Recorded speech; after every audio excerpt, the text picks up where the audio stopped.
Mont-Offord, le projet de loi déposé hier à Québec n'est pas encore adopté que déjà il soulève une pluie de critiques. D'une part, la coalition SOS Parc Offord redoute la construction de nouvelles remontées mécaniques. D'autre part, des investisseurs dénoncent les conditions de l'appel d'offres. Pierre Sauvé. On est heureux en ce moment et comme disaient les autres. Les membres de la coalition SOS Parc Offord se félicitent du projet de loi de la ministre de l'Environnement. Mais pas question de baisser la garde pour autant. Prochaine cible, le projet Vert-Tendre. Le projet Vert-Tendre, c'est clair qu'au niveau de la coalition, ce sont des terres qui n'ont jamais été exclues du parc, donc on va toucher au parc national, alors ça ne passe pas le cap chez nous. La ministre de l'Environnement ouvre la porte à la possibilité de construire de nouvelles remontées mécaniques à l'intérieur du parc national. La coalition SOS Parc Offord s'engage à permettre la construction d'une nouvelle remontée ici, au pied de la route 141, sur le versant est de la montagne. Par contre, la coalition s'oppose à toute nouvelle construction sur le versant ouest.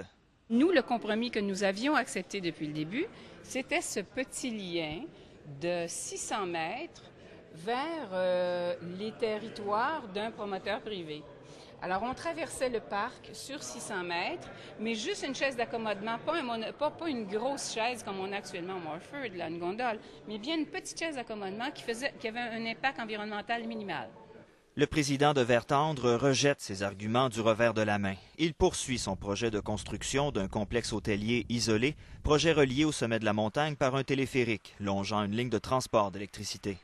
Nous, c'est sûr qu'on continue, on s'en va de l'avant, puis je vous dis qu'au niveau de ce projet-là, ça va donner une belle réalisation que je pense que tout le monde va être fier. L'appel d'offres soulève également plusieurs critiques. Selon le propriétaire des stations de ski Mont-Saint-Bruno et Montjoie, aucun homme d'affaires ne confiera autant d'argent au gouvernement pendant 5 ans. Qui a 4 millions de cash pendant 5 ans à laisser en dormance? J'en connais pas. Quant à la coopérative de solidarité, elle n'en a tout simplement pas les moyens. Ça va prendre un mécène pour nous supporter là-dedans, parce qu'une coopérative peut pas, en principe, ne peut pas cautionner 4 millions. Une commission parlementaire est prévue à Québec dans quelques semaines pour donner la parole aux intervenants et apporter quelques amendements.